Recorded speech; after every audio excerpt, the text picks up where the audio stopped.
Dijeron igualdad, pero esta vez me separaron. Dijeron mucho, pero no se olvidaron de callarse. Cuánto odio por mi piel sembraron. Dijeron historia y la tergiversaron. Dijeron guerra, muerte, odio y nos culparon. Siempre. Enfermedades, epidemias nos contagiaron. Exterminación de mi fauna complace a tus mercados. Dijeron riqueza y todos se lo robaron. Oro, platino, diamante, a la fuerza se lo llevaron. Y la actualidad es tan triste que todo aquello que dijeron es lo mismo que hoy se dice más. ¿Quién dice, quién explota, quién se beneficia? El asesino, el mismo que da las noticias. Hay una cuenta fácil que siempre me da las grandes riquezas, de dónde vienen y hacia dónde van. Independiente como los Mao Mao, concluyente como los Mao Mao, como los Mao Mao, como los Mao Mao. Somos resistentes como los Mao Mao, independiente como los Mao Mao, concluyente como los Mao Mao, como los Mao Mao, como los Mao Mao. Somos resistentes como los Mao Mao. Nati Dre es afroresistencia, cultura ancestral, afrodescendencia, solidaridad. Esa es la esencia, la diáspora africana eleva la conciencia, conciencia negra, universal, progresista y transcultural. Negros y mestizos revolucionando, pueblos caribeños y africanos en un solo bando. No más explotación, colonialismo interno, no más confusión, supremacía blanca en el Babilón. Soy rojo, negro y verde, afroliberación. Mientras más negro, más represión. Somos creadores, recupera tu visión. Mi misión es educar con amor, contra el silencio, vivo sin temor. Independiente como los Mao Mao, concluyente como los Mao Mao, como los Mao Mao, como los Mao Mao. Somos resistentes como los Mao Mao, independiente como los Mao Mao, concluyente como los Mao Mao, como los Mao Mao, como los Mao Mao. Somos resistentes como los Mao Mao.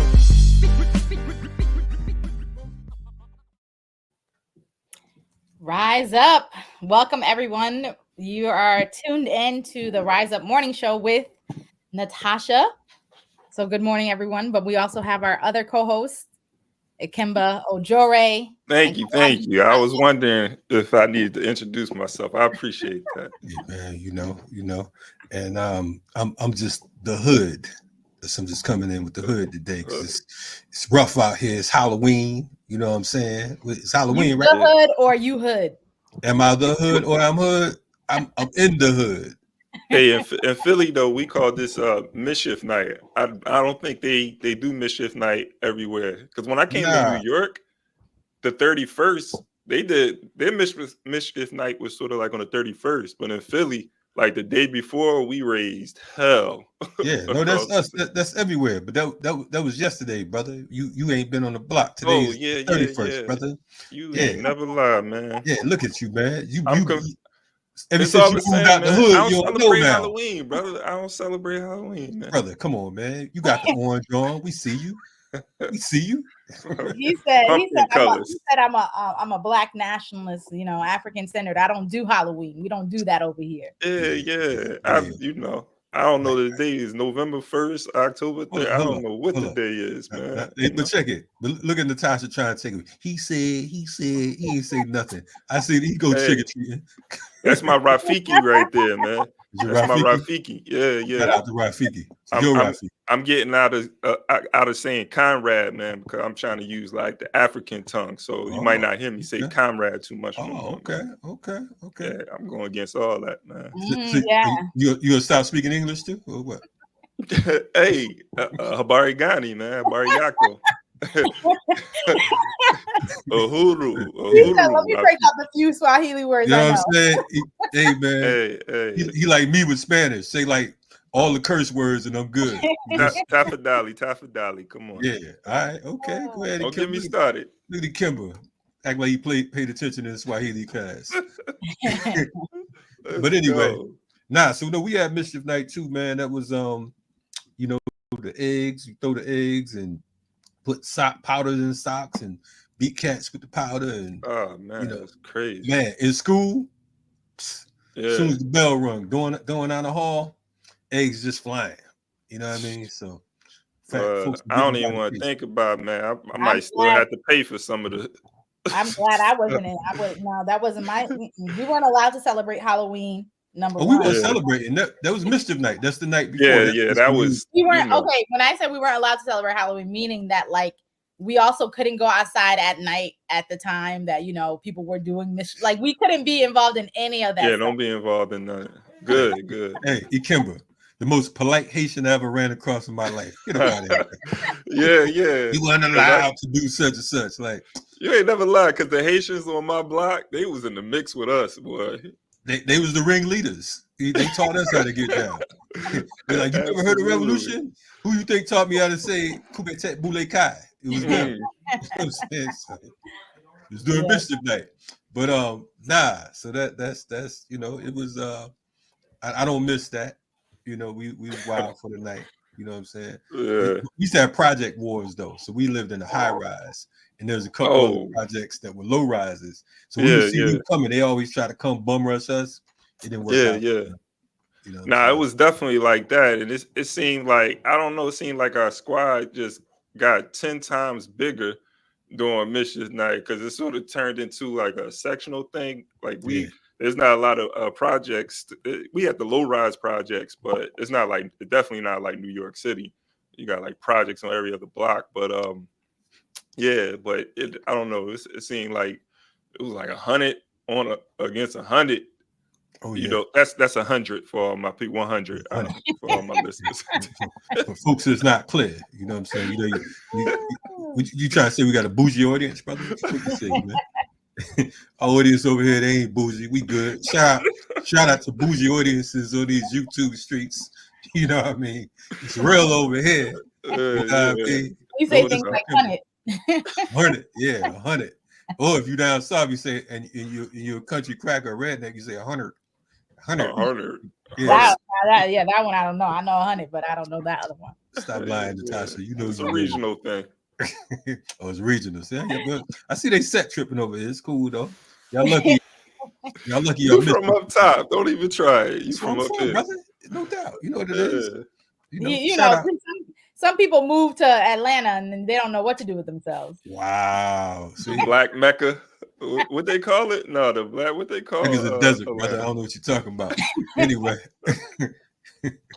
I'm from Bridgeport. CT. Doubt. Understand that. Tri-state area. The real tri-state where all these other cats be faking. I ain't gonna say no names. But anyway, this is the Rise Up Morning Show. I know some of y'all probably watching like, man, they over there talking about this, talking about that. Now just shut up and listen, man. It's all good. We having a good time today. We can enjoy things. You know what I mean? It's fall time. It's autumn, right? See, we got autumn colors in the background. Shout out to Natasha and Isaac for putting in that work, making it, got the little blinky things. Some of y'all might didn't notice that. You know what I mean? It's looking pretty good, man. And I made sure I coordinated, You coordinated with it?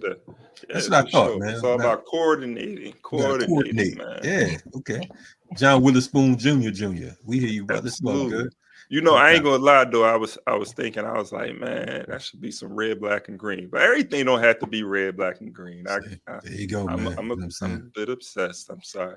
Dude, read 3 books. Now I'm saying everything got to be red, black, and green. Garveyite now. All of a sudden, like, you know what I'm saying? For sure. 8 books by Marx and 2 Garvey books, and he ready. Okay. RBG. I'm sure. Hey, I know the viewers agree with me though. I already know they on my side. That it should put an RBG in the chat. Put an RBG in the chat. Man, listen, man. Shout out to, I ain't gonna say that. Shout out to the RBGs out there. You know what I'm saying? And shout out to the audience. Please make sure you like, share, and subscribe, and hit the notification bell. Right? We need a name for the chat, man. What we gonna call the chat, man? You know what I'm saying? We may have to give the chat a name. Yeah, we do have to get one. We'll think about that. The risers. Anyway. Know about that one. I don't know about that one. On that note, let's get into a story. Let's go. Please do. Matter of fact, let's go to a black bar break. We're gonna blame it on Ikemba. Ikemba the king of naming other people's state platforms. We'll be right back with you. This is Rise Up Morning Show. And we're gonna do. This is something for our sister Baina Bello. She sent us this piece right here. Sure. Check this event out if you're available.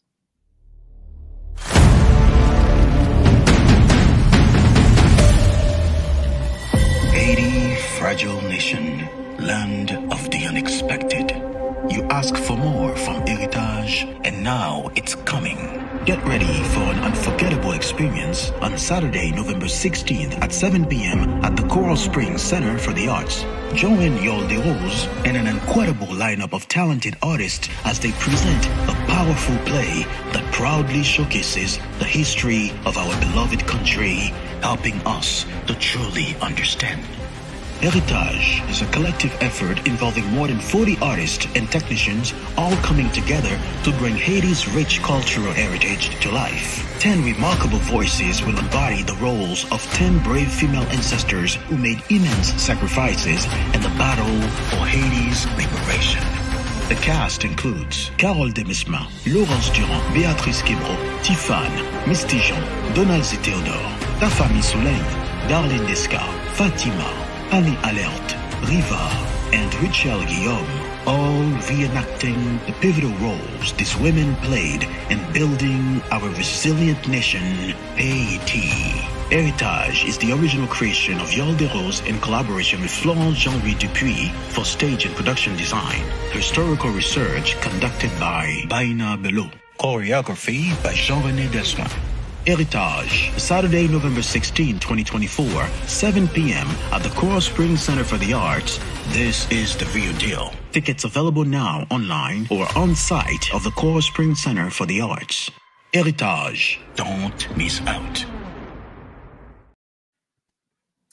Yes, yes. Yo, that's fire. Yeah, shout out to that. Now, I know it said in the video where it was going to be, but where do you remember where it's happening? I was hoping that you knew. It's Coral Springs Art Center. Maybe Kimber can type it in. Bruh, I'm thinking the same, but I'm gonna find out. No doubt. I had the same question. She didn't give us that information. Shout out to Mama Baina. If she was anybody else, I'd be talking trash, but I don't want no problem. I want no smoke. Matter of fact, I think Natasha is supposed to be getting on here. I don't know, y'all. We've been waiting, so you know. Yeah, don't worry. She's coming. It's happening. It's happening. It's happening. Okay. It's happening. Natasha's our resident Haitian, so we could check with her to make sure that all things are accurate. You know what I mean? But no doubt. Now it looks like it's going to be a powerful piece, though. It might be. Yeah, I think it might be happening in Florida. Yeah, that's what it sounded. Florida? It sounded like that, but I wasn't sure. Okay. Okay. Kimber, you found it? Y'all ain't here. I said Florida. I thought y'all. Yeah, oh, okay. Florida. Oh, okay. Y'all ignoring me. No, I was saying the same thing.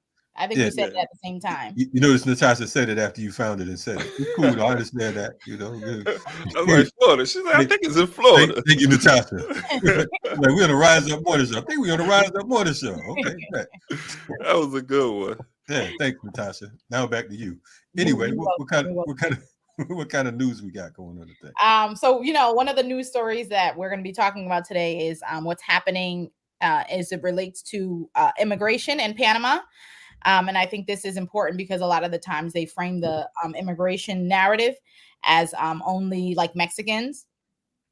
And we know that, our people are within this immigration when we're thinking about if they're coming from Africa, if they're coming from the Caribbean. And so a lot of the stuff that, comes out where they're talking about what's going to be happening is important for us to know because of the fact that we're going to be within that. And we already know that whatever happens, we always get the rawest end of the deal, for lack of a better word. So this story for today is talking about how Panama is getting ready to fine irregular immigrants. So it was announced that the Panamanian government will impose fines of between $300 and $5,000 US on foreigners who enter the country illegally.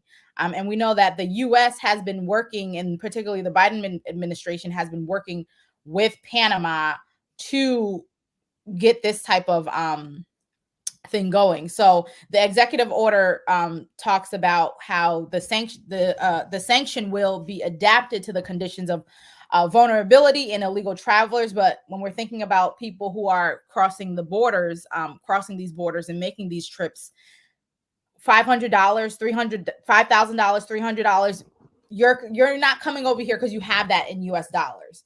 And so what does that mean for those migrants who are making that trip, and where and why are going back to thinking about this election, but also, you know, imperialism, colonialism, neocolonialism. Why are people risking their lives to the 10th degree just to come over here? Not because they want to, not because they want to, you know, risk death, life and limb, just to come to the United States. No, it's literally because the United States is helping to destabilize their countries, and make it so that those who are in power don't care about them and are willing to forget about them for the meager crumbs that the U.S. is willing to give out. And so this is, as they put it, a response to the surge in the flows of you know, migrants that are coming and crossing the border. And it says that the rule states that the situation constitutes a clear violation of the officially authorized checkpoints and consequently the configuration of administrative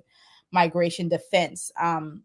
So it further stipulates that any foreigner entering the country violating land, air, or sea immigration checkpoints may not leave the country without first canceling this fine. In addition, it specifies that if the undocumented person is unable to pay the fine due to lack of financial resources, he or she will be deported in accordance with the immigration laws, which I'm reading right here for those who are following along on the screen. And it says persons considered vulnerable during the transit through the jungle will be fined $300 for the first time, $600 for the second time, $900 for the third time, and $1,000 for each subsequent time. So I think this is something definitely we should be keeping an eye on and following the story, because especially when we're thinking about Panama, we have to remember that like there's a large population of Black people within Panama, and that a lot of the people that are coming through Panama are coming from Haiti, are coming from like Venezuela, Ecuador. You have Afro, not just people who are coming from Haiti in those other countries, but you also have within those other countries Afro Latino people that are also coming through. And we also know that we're always the ones that are going to be looked at as like easy targets, because you can easily, you know, say like, okay, well, yeah, we know this person is definitely, you know, coming from another country, especially when we're thinking about language and, you know, stereotypical ways that people are looking at it. But I think this is something to think about and watch out for. I mean, the level of insanity here, it's like, you know, you reading this story, it's almost like a sick joke. You understand what I'm saying? You're saying, not you, but they're saying that you want to find these people between 300 and 5,000, I've read in other places, US dollars, for, as the article states, persons considered vulnerable during the transit through the jungle will be fined $300 for the first time, $600 for the second time, $900 for the third time, and $1,000 for each subsequent time. First of all,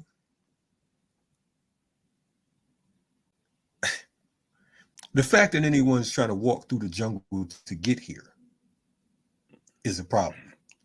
The first time.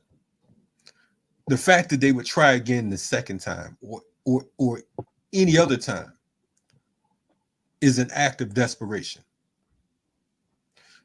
So if they can't pay this fine, now you're going to lock them up, you're going to deport them, they're going to get some type of criminal charges, and they're going to end up back in the same space that they came from. And who knows what type of penalties they will face when they get back, right? We look at so many different Europeans that came here and that was blessed, and they talk about how, you know, seeing the Statue of Liberty and all this type stuff, and how they advanced and how they've literally parlayed the suffering of others into an empire. The fact that this is stolen land, the fact that the original folks who faced gentrification or land grab here, genocide was committed against them, many of them forced onto reservations, still being attacked, assaulted, so on and so forth. and now you want to control who comes in and who goes out. These people are, I mean, this is insanity in every sense of the word. So where is the humanity when it comes to the United States? What? This is the country that they talk about has to police the world, has to go bring civilization to the savages. It has to make sure that there's order in different countries, so on and so forth. I mean, the contradictions are always so blatant, but just this story right here, this little short story is just, is an example, a small example of the fuckery that goes on here. But anyway, I'm going to go ahead and let you get down to Kimber because I'm just sitting here just stuck on that. Like, hey, it's a crazy ass story, man. Because the first thing that I was thinking about is when you were talking about, Natasha, when you were mentioning these fines, Reconstruction. Right after chattel slavery and what was taking place during Reconstruction with black codes, man, convict leasing, peonage. I think. It might have been our second show we was talking about, as far as like being reloaded over here at Black Power Media. We talked about Texas and the convict leasing that was going on down there, and but it took me there because black people, first of all, coming out of chattel slavery, you're going to have millions of Africans who are going to, in this context, be unemployed, not have a job. And so, many of them was getting set back up into having relationships with their former enslaver. But there's a lot of people who were unemployed, through discrimination and just trying to figure out a way.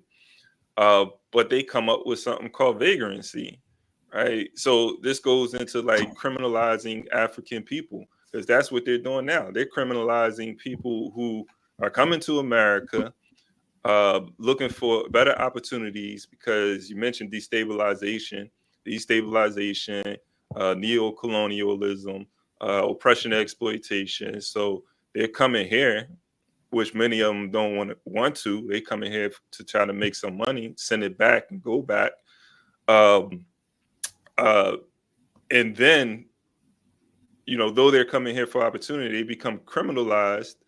The other thing, going back to the black codes, the fines, they can't pay the fines.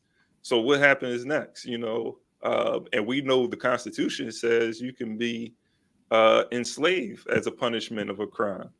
So, this is why we have to pay close attention to this story and what else they have on the table. You want to add something? Yeah, but just pay. Oh, good. Yeah, I think there's also a law that is, I think, trying to get passed in Houston, Texas.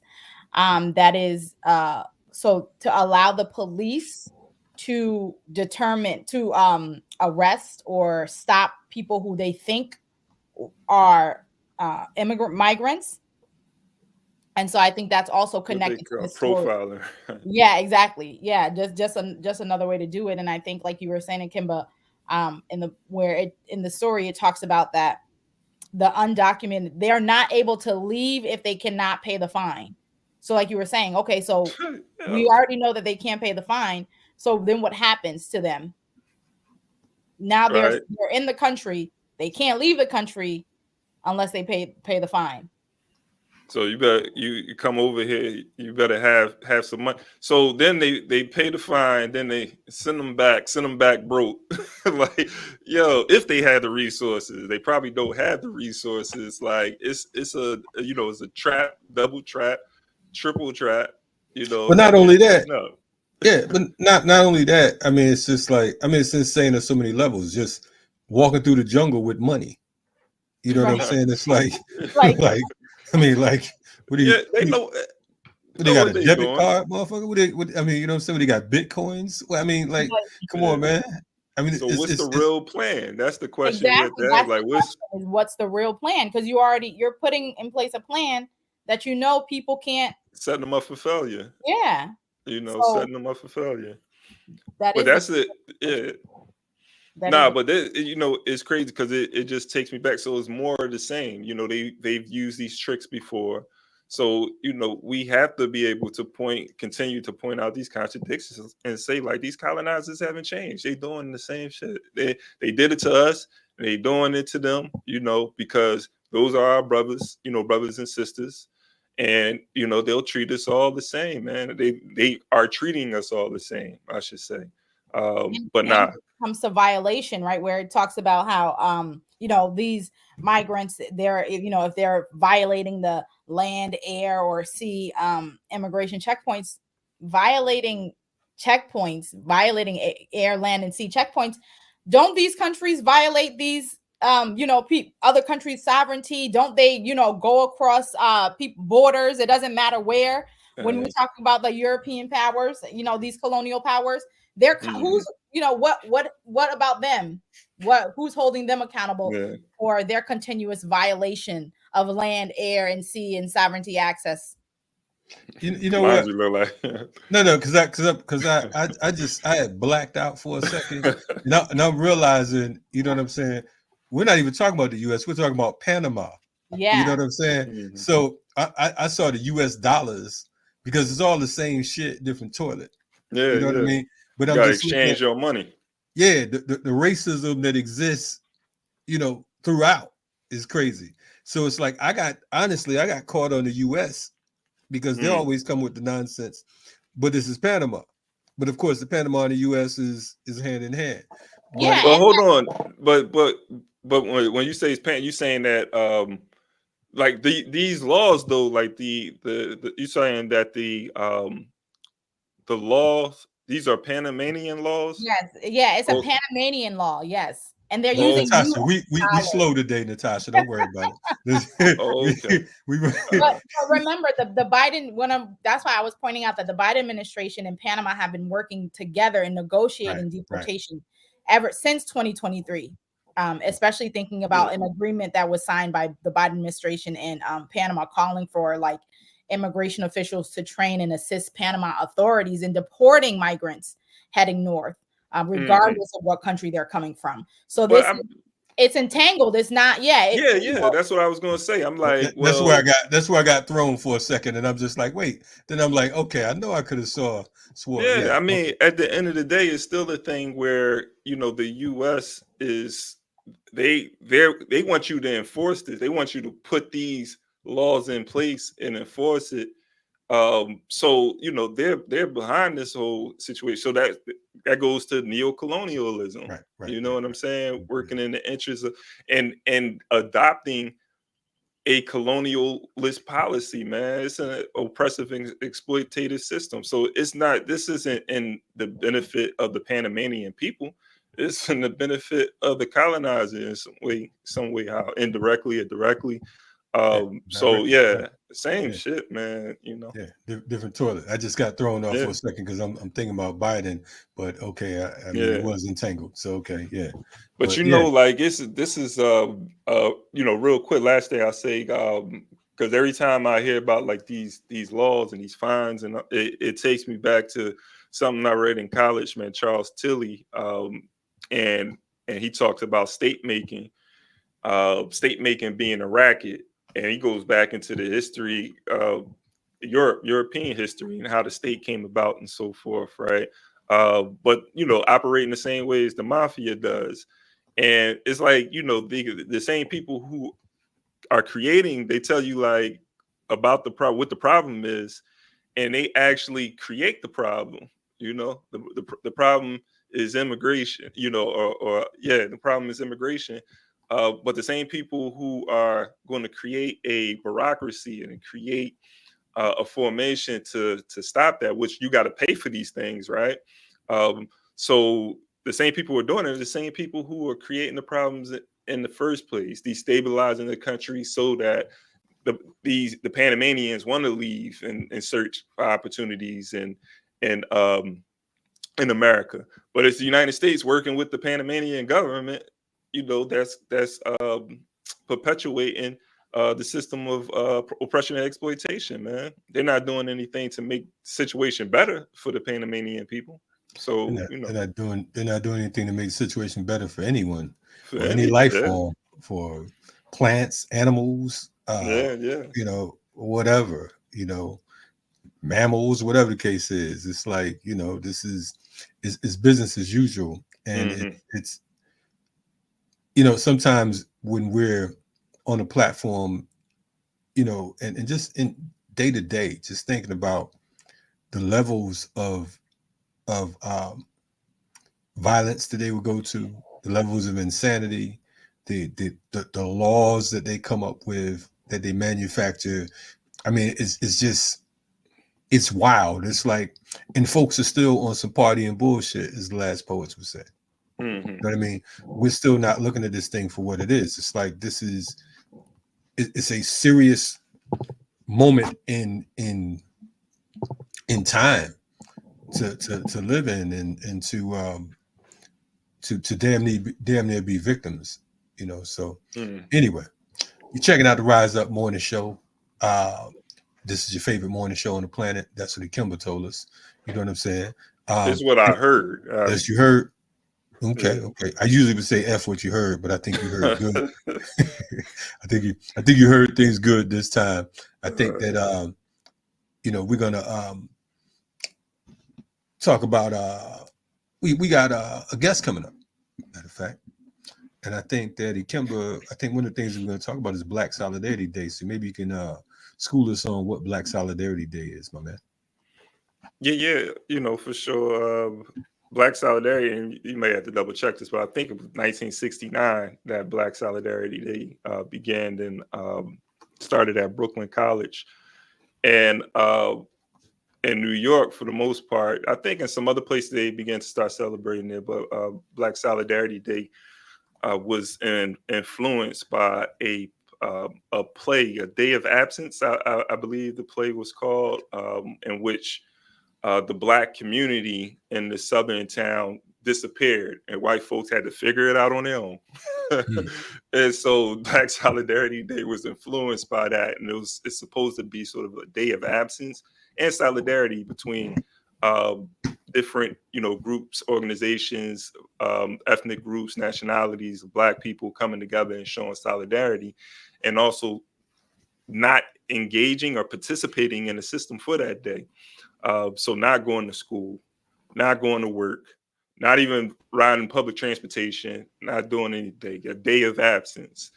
And I guess probably going to come in a second and go even further into it. But it's also supposed to be a day where Black people are discussing their political future. It's the day before the election. So it's for Black people to also discuss politics, discuss the upcoming election, and how we're going to move together as Black folks, because we need a Black agenda. So, again, like New Year started in New York City. I know on the campuses, a lot of the colleges and CUNY particularly recognize Black Solidarity Day. But we're trying to spread. I know one thing we want to do is we want Black Solidarity Day to spread to other states and cities so they can get involved in the recognition and everything that comes with it. We're going to start here today. You know what I'm saying? It's a good time to get involved with Black Solidarity. Matter of fact, we was talking about Panama. The brother who it was the Panamanian. Oh, you about to get into it. All right, go ahead. Yeah, it's all good. It's all good, brother. You know what I'm saying? So you sound like Natasha. You tied in after I do. I got it. Yeah, so Black Solidarity Day was definitely started by Carlos Russell, who's a playwright. And I believe there's a play called Day of Absence, if I'm not mistaken, that it was named after and whatnot. I'm glad Natasha's here to save us. I now added my 2 cents. And Kimber, as soon as I started talking, like, he was Panamanian.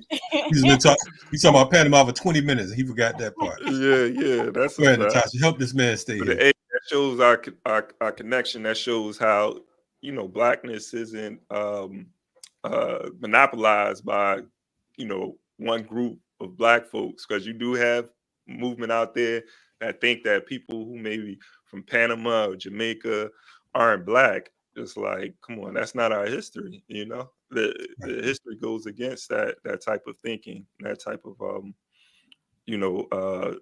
organizing, because it's folks that's organizing around this particular idea of thought. So yeah, you know. Yeah, I mean, speaking of organizing, we have an organizer back with us who we didn't have enough time with him last time, but today we get a whole hour. So we're gonna bring on and y'all didn't invite me to the party, so you know what I'm saying? Show up, Akimba. I wasn't cool, but it's all right. That a party? What was the party at, man? I ain't even gonna act like I was invited. I know. I wasn't even invited to the last show this brother was on, but that's a whole nother story. That's what I'm talking about. That's what me either. I didn't get the invite. They colder than the white man on this platform. We here now, though, so it's all good. Exactly. Right. And I got a few minutes. Before we bring in the guests, I want to show you something. You are invited to, Akimba, as it relates to our guest today. So we're going to be talking about Black Solidarity Day with our guest from the December 12th movement. And I just wanted to show you all in terms of what's happening coming up, because Black Solidarity Day is on Monday. And so we have the Black Solidarity Day all out Monday pre-rally, Sunday, a pre-rally on Sunday, November 3rd, 2024. So we have the pre-rally for Black Solidarity Day happening between 3 and 6 p.m. at Bethany Baptist Church at 460 Marcus Garvey Boulevard in Brooklyn. So please make sure you come. Everybody is invited, including you, Akimba. So we're going to be looking for you since you want to be invited to things. I already know about it. I'm in the building. Come on, don't play me like that. hey, no. Natasha, he's going to be at that Uhuru 3 trial like last time. Yo, come on, y'all. So with that said, let's bring on our guest, Omowale Clay. Welcome, Omowale. Hey, straight ahead. Welcome, brother. How you doing? Hi, Kimber. How you doing, man? How are you? All is good. All is well. Yeah.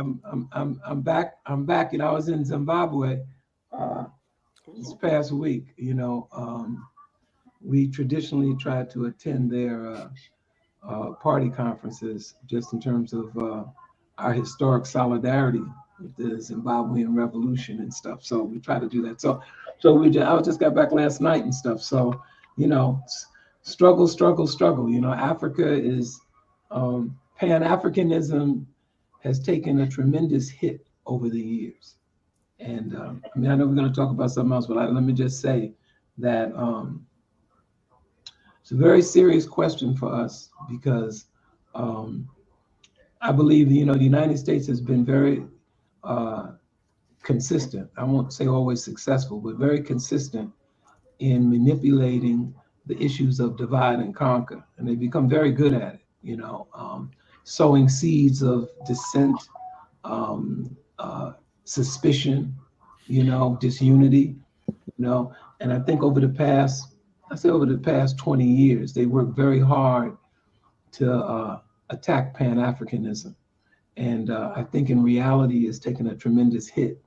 And so from the days of support for the liberation struggles, the fight against apartheid, the struggle in Mozambique and Guinea-Bissau and Angola, and those struggles, you know, there's been a real attack on it. And one of the manipulations that's gone on has been our immigration policies. And these people always kind of misinterpret what I'm saying about this. I'm just saying, though, that they're very clear about using the immigration policies to create contradictions in our country. And one of them is, you know, probably one of the greatest organizers for Black people in history has been Marcus Garvey. And he was from Jamaica. But, you know, one of the things that happened was when brothers and sisters came from other places here, they fought to blend in here to the concrete conditions that were going on. And so sometimes you wouldn't even know somebody was from the Caribbean, you know. And look at Garvey. Garvey's straight biggest organizer in the history of the United States of Black people. He's a little Black man from Jamaica. You know what I'm saying? And I think the manipulations that have gone on in the past 20 years in terms of the Caribbean, and in particular also Africa, has created this sense of not, you know, like we used to celebrate African Liberation Day, and then now it's like Africa Day. And, you know, it's like, well, what does that mean? You know what I mean? And it means that Africans coming now, instead of merging into what's happening, they maintain their nationalism. And that helps create a nature of separation, though, you know, in terms of participation. Like you have a very large Ghanaian population in the Bronx, you know. You have a Greek Senegalese population in Manhattan, you know. But on the issue of African liberation, they're not on point around that. They're on point around struggling around the issues going on in Ghana and then the day-to-day issues that affect them here. But the issue, that Pan-Africanism concept, is really taking a big hit. So that's something we really have to work on as a people. To you know, it's always where you land at is where you have to struggle from, you know. And of course you relate back, but you know, anyway, I just want to comment on that, you know, in terms of, you know, the successes and failures of our movements, you know, we got to always look at how they move to manipulate and divide us, you know, and have us looking at each other and criticizing, like our arrogance about what Africans do or don't do, you know, like we free, you know what I mean? So make these comments, you know, I always say this sometimes. Some people that can't even run their neighborhood and they're critiquing on how somebody runs the country. You know what I'm saying? And you're confronted with healthcare, food, day-to-day food, clothing, shelter, all of those things that must happen. You know, in Zimbabwe, years ago, I can't think of this cracker's name from the Senate. He says, let's make the Zimbabwe economy scream. And if we get it to scream, we can separate the people from ZANU-PF. You know, so they have all these views of how to do that. So anyway, I just wanted to comment on that. But, you know, things in Zimbabwe, struggle goes on, you know, political, economic struggle, ideological struggle, these things go on and stuff. So, and as you're talking about Pan-Africanism, just like you're saying, the struggle goes on within Africa. We have to, and in Zimbabwe in particular, we have to understand that struggle is, we're bound up in that struggle, us who are here within the American continents, and in the this Western part of the world. And so I want just to talk about, and I think also connecting to, because I think that's also, we were talking a little bit about how Pan-Africanism and Black nationalism has taken a hit over the years, before we even started the show today. So it's right on point, because I think, you know, when you're saying us evaluating, that's one of the things that we're noticing through our own evaluation is the missing presence of Pan-Africanism, or like the weakening of Pan-Africanism, like you were saying, through the tactics of divide and conquer. And so when we're thinking about unity and we think about Black Solidarity Day as a point of unity for us, can you talk a little bit more about Black Solidarity Day? Give us a little bit, and give the people who might not know what Black Solidarity is, a little bit of a historical and current narrative of what it is.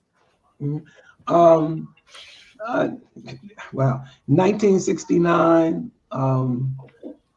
Carlos Russell raised the issue that we need to have some powerful kind of demonstration of our unity, and just before election time, where it's a point where we can say to ourselves, what's in our interest? I guess that's how he framed it. And Natasha, make me be sure to send you, so you could play at some point, the video of, really actually it was Carlos Russell's last video, where he talks about Black Solidarity Day. It's a short video. He was doing something over it with Charles Barron and over in Operation Power. Sister Viola was there, but he really recounted how he arrived at calling for Black Solidarity Day. Actually, it was organized in 2 months. In 2 months, and I think when it came down to it, was almost like maybe 15,000 people came out to the forgive me in terms of the hotel in Manhattan, but on that day. So it was, you know, it was a tremendous effort. He even went to talk about Minister Farrakhan. Initially, Mr. Farrakhan was not really down with it. He says, but at some point, you know, he talked to the minister. When the minister got down with it, that's when it really took off, you know, and in that regard. Of course, it was based on the book A Day of Absence, you know, and it was a day when it was written, it was a play, you know, and also forgive me, you know, Omar is getting older and shit, you know. I'm sitting there, I'm struggling for the author of the play. You know, we'll, before we get over, we'll talk about what it was. But the essence of the Day of Absence was that Black people would remove themselves from the commercial nature of America to demonstrate actually our power. You know, it's that what's that concept? Shut it down. You know, shut it down. But also not only to remove ourselves to demonstrate our power, but also a day of the family coming together to talk about the importance of Black unity, the importance of Black history, the importance of our place in the world right now, and to stay home and remove ourselves, but at the same time, not just remove ourselves, but take that day as a day to teach ourselves about who we are and where we are in that sense. And so in that sense, it was a tremendous impact at that time. In fact, I will make sure to send you also, you know, I went to the Schomburg, oh God, it seems like a while ago now, maybe 8 years ago, 8 or 9 years ago. I went to the Schomburg, and you know, Schomburg's is a very good place for research, and I don't think it gets used enough. You know, it's a very powerful storage place of our history, papers and stuff. But in there were the newspapers from that period, and it's interesting that in terms of Black Solidarity Day, then Mayor Lindsay was the mayor, and he actually, people were given off on certain agencies in New York City. So it was really deep. The teachers were organizing, you know, G2 back then was organizing the teachers, you know, but the bottom line was that it was very significant at that time. You know, in the beginning of things, all things are always significant in that sense. And so it was considered a tremendous success. And the simple principle was to remove ourselves, to show the impact that we actually can have. The power we have, is Adam Clayton Powell used to say, the power that's in your hand, you know, that's the power that you can use. And so that history has continued all the way up until what we're struggling to have this Sunday, this pre-rally and Black Solidarity Day itself. We've tried, December 12th, we've tried to be consistent on a couple of different things. One of them is Black Solidarity Day. Whatever form, however people, to make sure it's still part of our history, that we recognize it and we continue it. So sometimes the days it can be bigger. Oftentimes people have done it on Black Solidarity Day, which is actually technically supposed to be when we're supposed to be home. Yeah, I always wondered about that. We always come out and have a march. I mean, one time I remember the nation, we marched from the African burial ground over the Brooklyn Bridge and went to Daughtry's Church and had a rally. You know what I mean? We've done it different ways. Some of the last ones we've had in Brooklyn have been recently. In fact, Natasha, you were there. Yeah. One of the ones we did at Restoration, where we had a program with the kids out of school that day. And then we had a march in the streets, and then we had a program in the evening at one of the churches and stuff. So we tried to, and we've also tried to theme it based on what we think is the most critical. But the general piece around it, we've always tried to say is, can we forge the weapon of the general strike? You know, Black Solidarity Day is kind of like an expression, not simply of a day of absence, but a general strike, to show the power of our communities, to show the power of workers, that is the power is, once again, as Adam said, the power is actually in our hands, you know, if we can mobilize and unify, you know. But Black Solidarity Day to me is kind of like a microcosm of the concept of the general strike, when we shut everything down, you know, in that demonstration, you know. So, I mean, so that's some of the history. I mean, you know, like I said, the first one in '69, it was organized in 2 months, you know, because, you know, there's always a question around timely polemics, you know, not only in terms of verbal, but also in terms of mobilization. And I think when Carlos and them organized it before, the timeliness of it was right on point. You know, it was time to do something like that. And so I think that was part of the success of it. It grew, and then, you know, these ebbs and flows of our movement and stuff.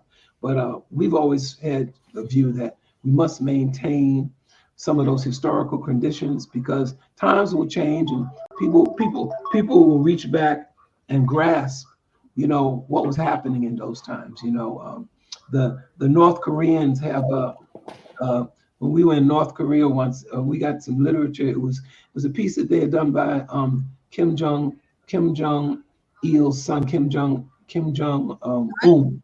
Yeah. And it was a pamphlet he did about, but the essence of it was, you can never betray standing on the shoulders of your revolutionary heroes. And it was really a polemic to say, people who do this. Are you still into that black stuff? Y'all still into that black stuff? That old black stuff. Why y'all messing with To the that? day I die. Yeah, that black stuff. Why you keep messing with that? Things have gone forward. They can't tell you where it's gone, but they know it's still working that black shit, like that. And so, but their position was, if you have not fulfilled the mandate, what are you talking about getting rid of something? You know what I mean? And they don't mean like it ends there and you forget them, but it was like you always honor those revolutionaries. That's who your movement is built with, and that's who the enemy spends most of their time trying to convince you that they're not relevant anymore. So they remove Garvey from you, they remove Malcolm from you. I remember one year, the red, black, and green. I remember the clothing fashion. They used to have the puff jackets. One year they had one of the manufacturers put them out in red, black, and green. And I said, that's deep. Oh yeah. They put them out in real liberation colors. Yeah, because they wanted to make it like fashion. It was in this year. Next year, that's out. Because I'm trying to figure out why they put red, black, and green. It was very clear. I saw a watch like that. I can't remember who was doing it, but it was a watch, red, black, and green. I said, hell no.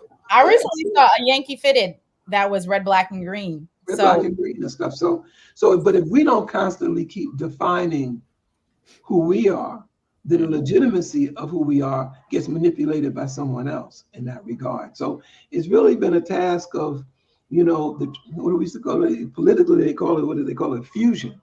There has to be that continuum between the old guard and the new guard, the lessons, we have what has become a very popular study group, and it's really grown. And, I see these young folks hungry to understand the necessity of ideology, but at the same time, it's important to understand the experiences of fighting for ideology and what lessons are learned. It's one thing what it says in the book, and now the other question, which is very important around principles, but at the same time, it's so how have they been applied? And what are the lessons to be learned in that sense? So yeah, absolutely. I think when we think about Black Solidarity Day, like you're saying, so and the person that you were reaching for before was Douglas Turner Ward, who wrote of course. Of course. And sorry, Douglas. Sorry.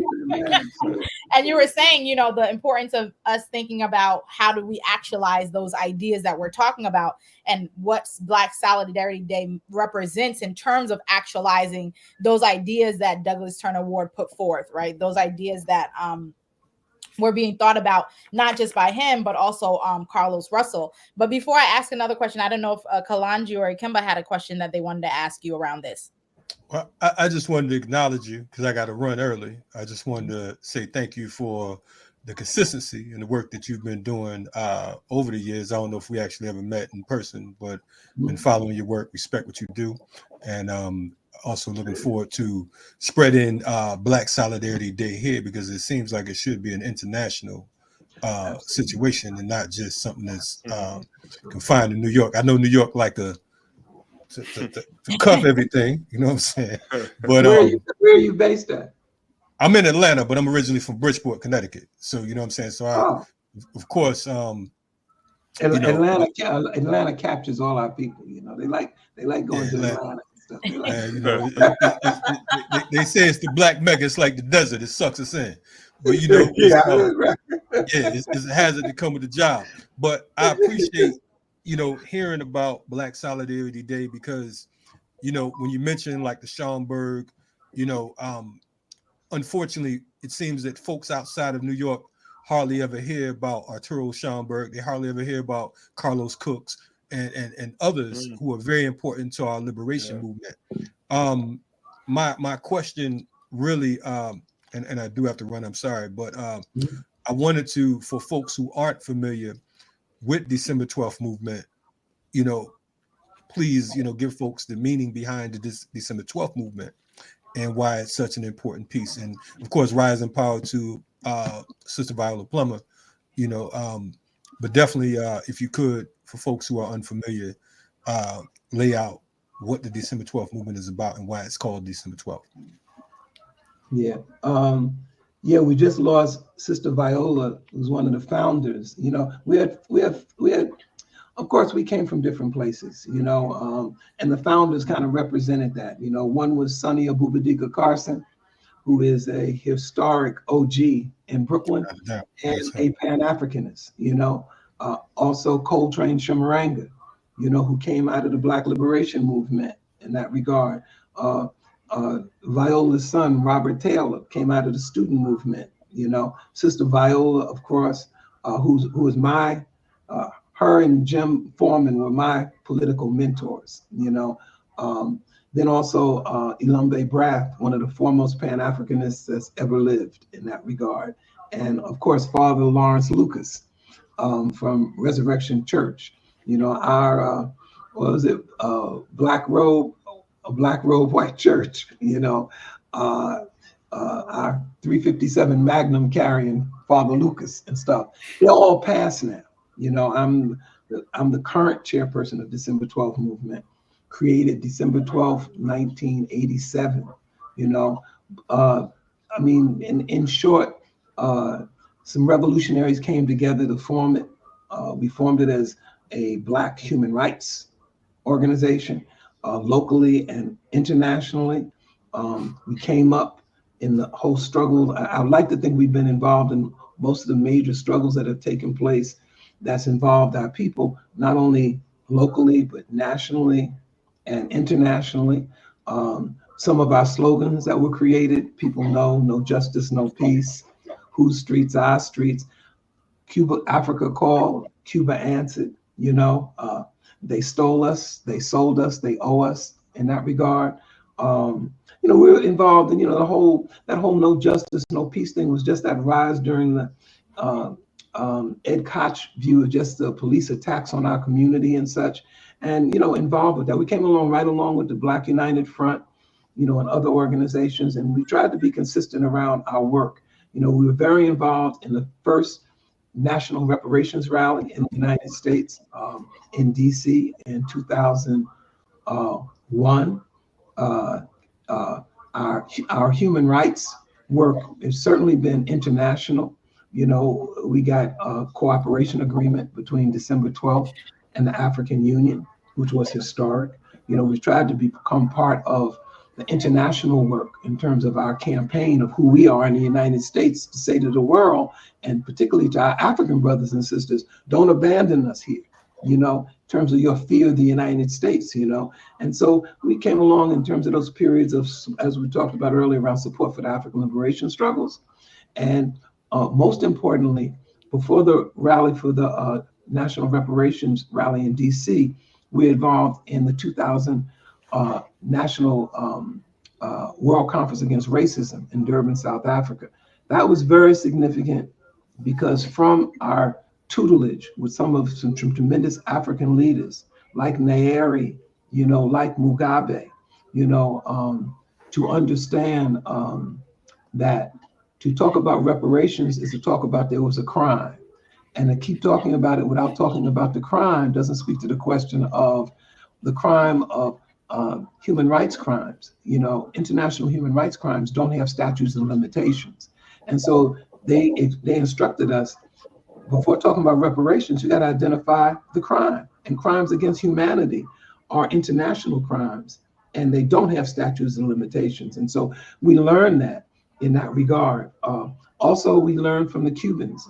Miguel Alfonso, you know, one of the greatest internationals out of Cuba, trained us in international relations in terms of the Human Rights Commission over the years, you know. And so we tried to extend what Malcolm said, that ours is not a struggle for civil rights, it's a struggle for human rights in that regard. And so, hey, Shakima. And so we've tried to, I guess, say, be consistent, you know, on the question of our human rights. We certainly come from we fight for socialism. Recently, I was speaking at a anniversary, the 75th anniversary of the Chinese Revolution, and I was saying Africa can't develop without socialism, and socialism can't develop without Africa, you know. And so there's a tremendous effort to make our people, as before, anti-communists, anti-socialists, you know, and to disguise the question of the vulturous nature of capitalism. And we should have a special relationship to that because we were actually capital, you know. We were actually the capital in that regard. You know, so I mean, that's kind of the history of the December 12th movement. Those leaders that I talked about, and as I mentioned, the thing around the North Koreans, you know, you never can forget them. You know, you build yourself stronger on them. You know, we have this slogan in terms of ethnic cleansing, which Natasha is certainly familiar with, that we talked about. You know, we say we ain't going nowhere. You know, we ain't going nowhere. We still here, and we gonna be here because we ain't going nowhere. You know, we were just talking to this rally we had around Jordan Neely down at the they put this cracker into the court to, you know, like that.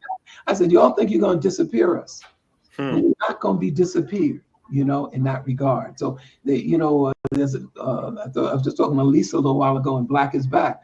I said, yeah, they want to make Black something that's in the past, you know, and it's let's focus on something else. The new people are now the Latinos, or they're the Asians, and it's like we don't exist, you know. And they will disappear us in their media and stuff, which is why it's very important on the ground to be on top of what's happening and stuff. So, I mean, that's just kind of a little synopsis of who we are. Akima, did you have a question? Man, it was a lot of. We supposed to do something on this show. What? We charge colonialism? Is it we charge colonialism?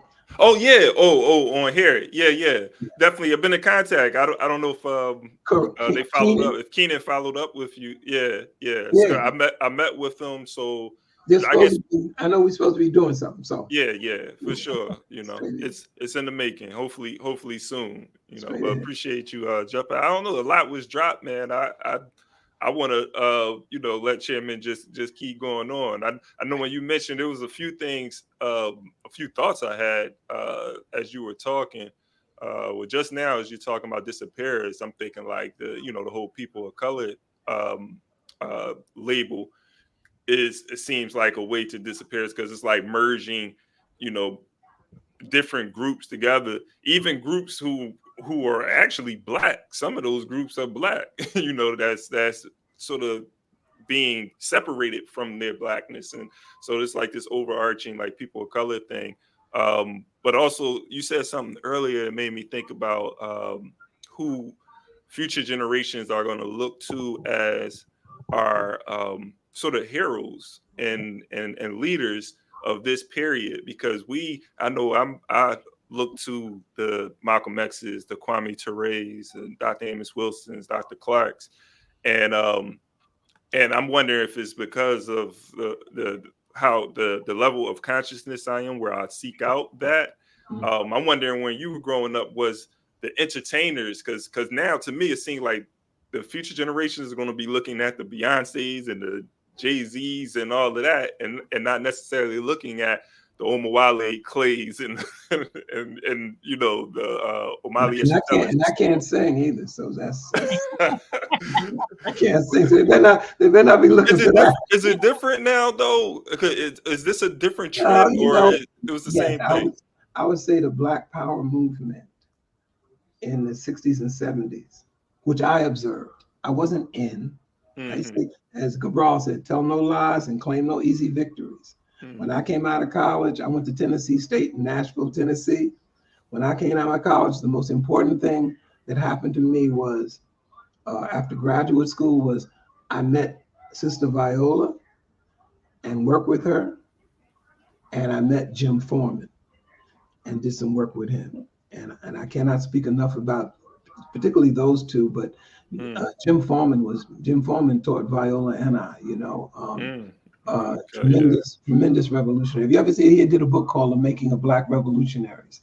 If you get a chance to take it and stuff, you know, but Jim, his experiences, you know, so back in that period though, if you remember, one of the things the Black Power movement did, which is different than now, the Black Power movement took the conch out of James Brown's hair. See, so instead of him saying, you know, his songs, he now says, say it loud, I'm Black and I'm proud. So the movement was so impactful it impacted our cultural artists to bend them toward that. You heard the OJs singing, all their music shifted in the power of the Black Power movement, you know, and you could hear it in their songs in terms of that. In fact, if you saw, remember this piece, the brother who's the drummer on the Jimmy Fallon show. Is it the Roots? Questlove? Questlove, yeah. Questlove. Remember Questlove went back and found the tapes of this concert in Mount Morris Park, in Harlem. Did y'all see that? The Soul Summer. Right, Soul Summer. Oh, yeah. You see that? I didn't see the Soul Summer, but I remember the talk around that, though. Did you see it, Natasha? No, I didn't see it either, but I remember. Please go back. Yeah, please go back and look at that. The period just takes you back to a period of just what, you know, sometimes it's this media shit has you don't feel your people. You know what I mean? Mm-hmm. And that was one thing. Without all this kind of media and these damn little computers in your hand, people had to talk to each other more. You know what I mean? Had to visit each other more. You know what I mean? So the vibe was different. You know, we have generations of kids growing up, not going outside, but staying in the house playing games on computers, you know, like that. But back then, the period was the movement. It wasn't the movement then. It was so powerful. It pulled our cultural artists into that, you know, as one of our themes at our spot, Sister's Place, which is a cultural establishment. This is our 30th season there at Sister's Place. You know, it's a jazz spot we have, you know, and a cultural spot we have. And in fact, Natasha remembers that Yah Santiwa did Douglas Turner Ward's play, Day of Absence, at Sister's Place, you know. Yeah. And so that impact back then was the movement impacted the cultural artists and pushed them toward pushing the movement forward. What's the relevancy of you? Culture, as we say, culture is a weapon. It's used against you or for you, but it's definitely a weapon, you know, in that regard. I was in Geneva once talking to a Vietnam general who is now a diplomat in Geneva, but he was a general and fought the United States in Vietnam. He said, if we had television in Vietnam, it probably would have pushed our revolution back 50 or 100 years. Wow. He just said straight up, fortunately, we did not have television. Yeah, and we got more than that now, right? Instagram, Twitter. Right. And people think, you know, people think that they got 5,000 friends. Man. In your entire life, you might have 3 friends. Hey, I try to tell my twins, I try to tell my sons, in the physical people they consider friends, like in real life, I try to tell them, like, man, you ain't got no friends. Like, right. Let alone like some cyberspace, you know, friends. Like, I got 5,000 friends, you know. But I mean, I've also heard too, in relation to that, not that I've heard, but there's also like some research around it, some kind of like data around it, how there's about 200,000 lifetimes lost with infinite scrolling. So when people talk about infinite scrolling, what you're talking about is the way you can go on social media and scroll, and the scroll never ends, and that people get trapped into this kind of this warped time frame that they're in, and get sucked in, and they say 200,000 lifetimes lost just with infinite scrolling. And so, like you're saying, we're not just having TV, we're having social media that kind of brings you into another place mentally, right? While it's keeping you inside and not doing the work in the ways that we know how to do it, and we should be doing it physically. So yeah, I mean, and I tell you, you know, it's always, you know, it kind of cuts 2 ways, because they control it. It's a weapon in their hands. And if we're unconscious, we can't extract out of it what we can use. We become victims of it, as opposed to using it as a weapon for ourselves. But that requires consciousness, you know. That's why sometimes people are on there saying, oh no, this went out to X number. I reached 10,000 people. You don't even know whether you reach one. You're viral. You know what I mean? So that manipulation of time and space. And like that's what you're saying, Natasha. People get off, it traps you as if it's like a real world. And for some of our kids who sit down in front of these computers, you know, it becomes like a reality for them, you know, and it's not. And so that's why I said consciousness is very, very important. That's why I was very happy about, a study group we have that's growing with young folks, because, you know, I always say to them, and this is one of the things they also do in this country, they make you not want to be wrong, you know. And so since you don't want to be wrong, see, historically for our people, talking too much or saying stuff could get you killed, you know, and that really came from a real material reality. You know, mothers had to teach their children, you know, don't say anything, you know, because, you know, these crackers will kill you. So they used to, it was a protective motion. But what it's also developed into is, it's not so much a competitive one, but it's still a thing. You're punished if you're wrong. So sometimes people sit and they don't say anything. And they have a lot to say, but they don't say anything. And it's a training that goes on in this country to make you absorb things, but not discuss things. There's no dialectic between what you hear and feel and what you think and your contribution to it. And so people can sit sometimes and stuff is going on and they're shaking their heads, yeah, and they don't understand a damn thing that was just said. You know what I mean? Particularly if it's out of the planned transcript. You know what I mean? Right, yeah. Now, independently, you're sitting here. And so what do you think about this? And what do you think about it? And people smile and say, you know, I was just listening. You know, that's one of the refrains you hear. Oh, yeah. Oh, go on. I was just, I'll say something at some point. No, I don't have anything. And that's all a lie. It's a lie. And it's part of the fear. So, because one of the things that makes people not want to say anything is because we know that the system has set up, you know, a lot of people that go along to get along, and that they've been trained to react in particular ways towards you if you are asking questions that they don't want you to ask, if you're saying things that they don't want you to say. And so there's that fear that's been ingrained into a lot of people, and thinking about that, like you're saying, right? What's the line that they want you to follow?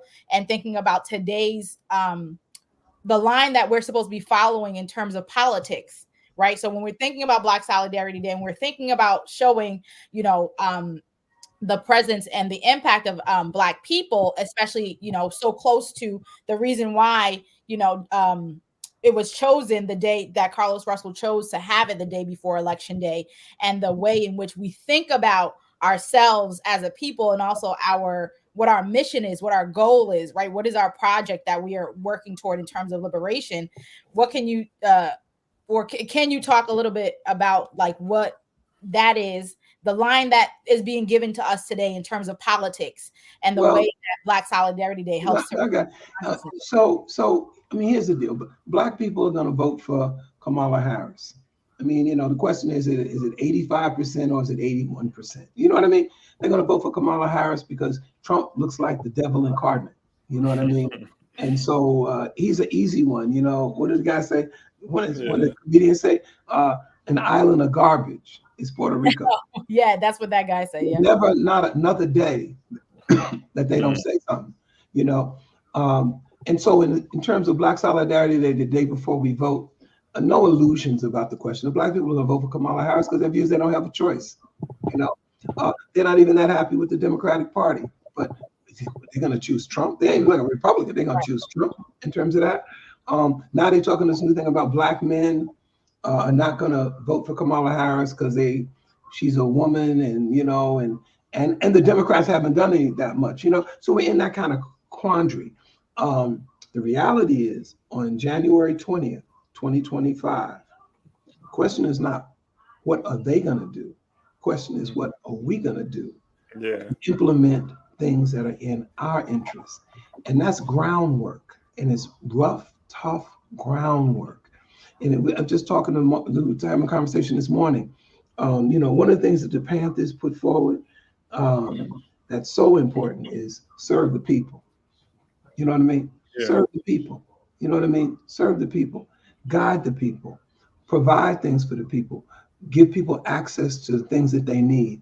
Gabral said, people don't struggle for abstract ideas. They struggle to change their material reality in that sense, you know? So revolutionaries and folks who consider themselves wanting to change the existence, the starting point is you can't be too far ahead of the people, and the same thing, you can't tail them. You know, you got to confront on different issues and make it. This is not a welfare. This is self-determination in that regard. And so serving the people is not to do some just simply reform stuff. It's also to get to the people in the conditions that they face, but to get to them around the question of them changing their reality, you know, changing their reality in that sense. So Black Solidarity Day, in one sense, is an event. You know what I'm saying? The thing we're doing at this pre-rally that's coming in, there'll be different groups from different organizations. Dr. McIntosh from Simotap, Erica Ford from Life Camp, and myself will basically be the host, you know, in terms of guiding stuff. There are organizations from Uhuru that'll be involved in it, D12, Simotap, Segun in terms of Nation of Islam will be involved. So there are about 20 organizations and stuff that are coming together. There'll be different views. Our position there is not to shut someone down, but to have them articulate, you know, what they see right now. I think everybody has that responsibility to present to the people how they see which way forward in that regard. We see it as a way, in terms of December 12th, a way of talking about what we look like going into 2025. What's our Black Power offensive in 2025? It's not about what's going to happen in the White House, because those are jobs, you know, they're managerial jobs, you know, for the economic tycoons of international capital in that regard. And so one is a twist to the left, another's twist to the right, and one could be a little more than that. But remember, those tunnel buster bombs, those 2,000-pound bombs that almost look like a small thermonuclear bomb in Lebanon that went off. You look at that and say, made in the USA. Mm. You look at the tanks and shit, made in the USA. You look at the air defense missiles, made in the USA. You look at the actual genocide of a people, normalized on television. Yeah. Normalized on television. And if that's what they do to the Palestinians, and what do you think their position is around us? You know what I'm saying? It's like we're in these strategic places. I said, yeah, doing what? What are we doing in these strategic places? Let me tell you something. After Adam Clayton Powell, I mean, just straight up, after Adam Clayton Powell, probably the most independent political entity that came into office was Charles Barry. Mm-hmm. You know what I'm saying? And what was Charles's basic theme? Power. This is what you have. Now, this is not no thing around everything people do is perfect. No. But first you got to understand, everything that the enemy wants to do, they legalize and say it's legal. They just say it's legal. From mass incarceration to slave, they just say it's legal. Yeah. Illegality, none of it's legal. They just had the power to implement it. And so for us, I think going into 2025, I know for us, we celebrate Black Solidarity Day because it is a tradition of resistance of our people. And those traditions need to be upheld. They need to be honored. Carlos Russell is dead, but the reasons he advocated Black Solidarity Day is alive, and it only lives in terms of us making that demand on ourselves to not let people forget, you know. And so Sunday at Bethany Baptist Church, that's Clayton Jones's church, you know, Reverend Clayton Jones. At that church, people will come to talk about our condition and stuff. I think everybody there has a responsibility to say which way forward.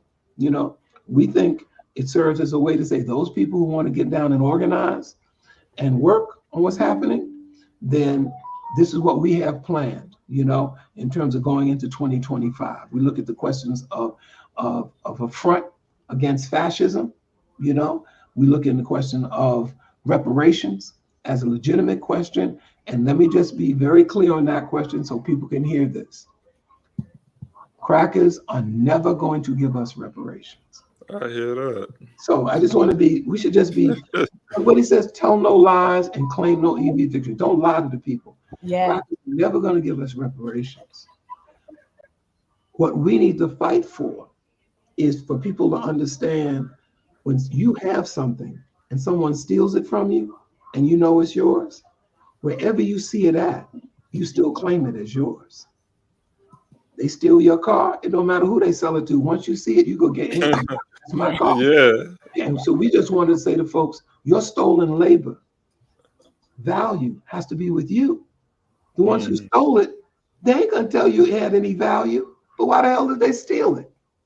And then they tell you, you know, the new chancellor, prime minister in England, his I guess his second and whatever it is, when they talk about this reparation stuff, she says we're not giving y'all reparations. You know, the king was Prince Charles was talking to the Commonwealth, you know, and they were talking about reparations. He said we should look forward. Of course, they want to look forward. Mm-hmm. You know what I mean? What does that mean? After you steal it, you want to look only forward. Let's talk about jobs and investment. And let's talk. Why are you talking about that? Telling us that's what we should be talking about. Mm-hmm. But the deal is, he didn't say it out of his mouth. She said it for him. We're not giving y'all reparations. So when I see who's professor from Jamaica, Professor, you know what I'm talking about. Yes, I think, you know, he's the leading chair of the Caribbean Reparations Committee. He talks to England in terms about stealing stuff. They paid the slave owners for freeing the slaves. They paid them the money for the slaves. They didn't pay the slaves no money.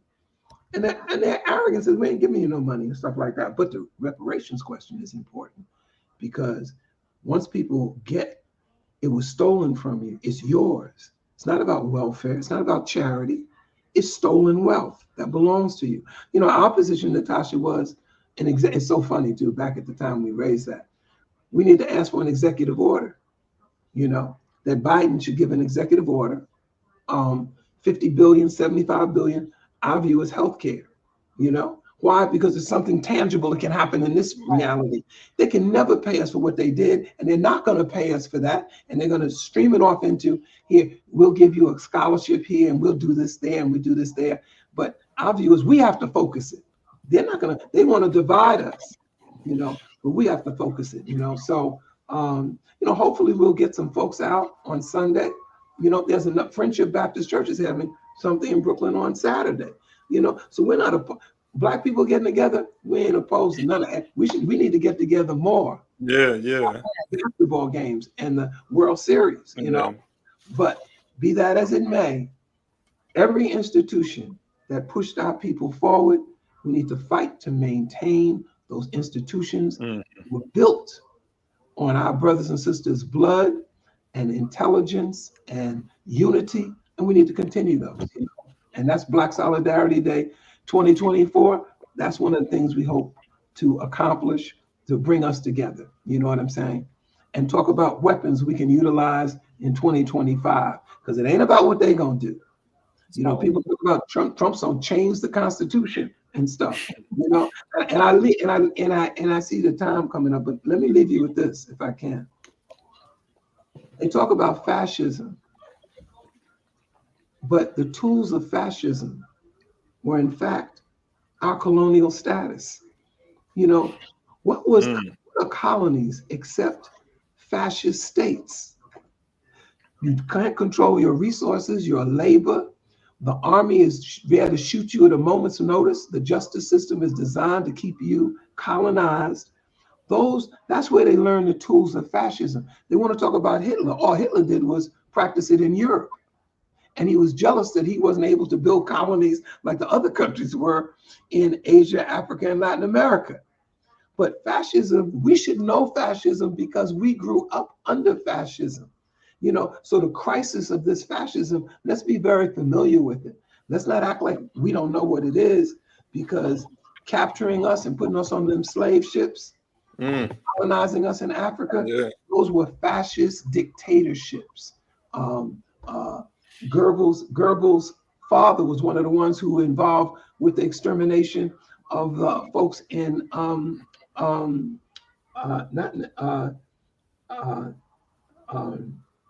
in West Africa, in Nigeria. Is it Nigeria?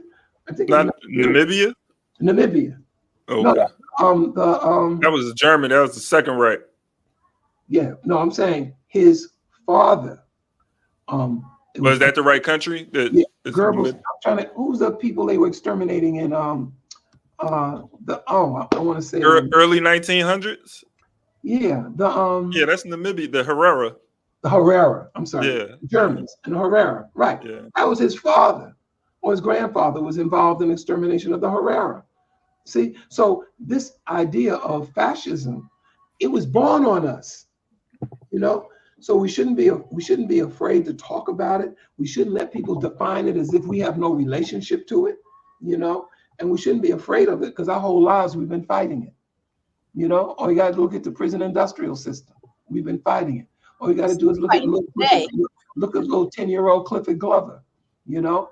We've been fighting it, you know, in that regard. So you know, Black Solidarity Day is here, 2024. You know, as we say, we will win. Absolutely. And I think the other phrase, you right, Black Solidarity Day, no work, no school, no shopping. That's right. No, take a day for blackness. That's right. Yep. Take a day for blackness. Yeah. And stay and get with your family, like it was, you know, like you mentioned before. Have those your neighbors, you know, your neighbors, your family, your block associate, you know, whatever, get together. You know what I'm saying? Just don't go to work and don't shop and don't go to school. You know, keep your kids home. You know, half of the time. I mean, last thing, the marijuana thing. I'm not in you drink marijuana, but it's created an atmosphere. Yeah. Drugs in our neighborhood. Yeah. That's offensive to our seniors. Walking down the street, you smell weed and stuff. Before our kids, you know, one of our brothers works in one of the junior high schools. The kids are vaping in the classroom. Man. These, when their minds are developing, they're high. You know what I'm saying? Completely. Yeah. And they're opening up these smoke shops in our neighborhoods. They're lacing, you know, these people are buying stuff that's laced with all of this other stuff. And I mean, you know, the like you said, when the state and the system does something and they, you know, they're looking toward a certain aim, they make it legal, right? So for so many years, they didn't, you know, marijuana wasn't legal, but once they figured out you know, how they want to be able to use it within their own means to be able to get into our communities in particular kinds of ways, because, you know, we don't have the crack epidemic in the same way, but when we look at the way that, you know, weed is coming into the community and the way in which the way that it's being done, we can look at how you know, that's going to affect us in ways that are not so are not so clear to people on the face of it. They're never something because it's going to benefit us. If they're making it hard for you to start a business with it, so why do you think that is, right? We got to ask those questions to raise the contradictions. Absolutely. I got to run. Straight ahead. Black Solidarity Day. Black Solidarity. I'm gonna make sure to send you. I want to make sure to send you the clip with Carlos. You know, it's his last clip he did where he talked about Black Solidarity Day. It's kind of historic because it's the last one he did. You know, but I'm gonna send that to you. Okay. Yeah, and then we're gonna play it on here. That's what I know. If I get it to y'all, it's going out to the peeps. That's what's up. You know, that's what's international, like we said. Like that's when you talked about like its creation at the time. Why did we need to create it? And we're in a similar moment where we need you know, people actively practicing Black solidarity and Black Solidarity Day in a way that is beyond, like we were saying, just your local area, but something that's more international. And we have to start listening to shows like y'all are doing. You know what I'm saying? We have to create. That's what I'm saying. With all that stuff out there, we got to struggle to create some stuff because the issue is consciousness. You know, it's not quantity, it's quality. You know, it's quality and stuff. So I got to roll. I'm going to send you that clip, and there's even a promo for Black Solidarity Day. I'm going to send you too. All right, send me that too. Straight up. Right. Take care. Take care. Peace.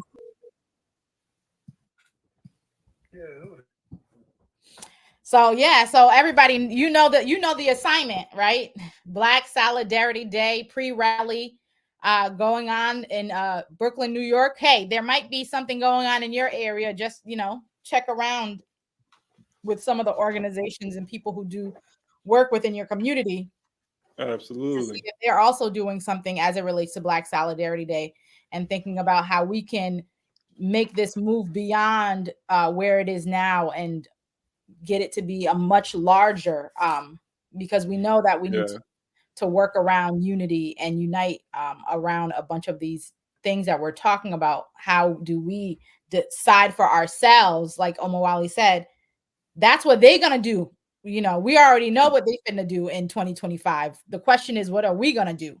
And like Kwame Ture said, if the white man has the power to lynch me, if the white man wants to lynch me, that's his problem. But if he has the power to lynch me, that's my problem, right? And so thinking about how do we exercise our Black power, and how do we exercise self-determination in deciding which way forward for ourselves, and how do we define what we're going to be doing moving forward, and not from a place of fear, but from a place of understanding our power and wanting to change our conditions, right? And helping our community change our conditions in the material reality that is currently exists.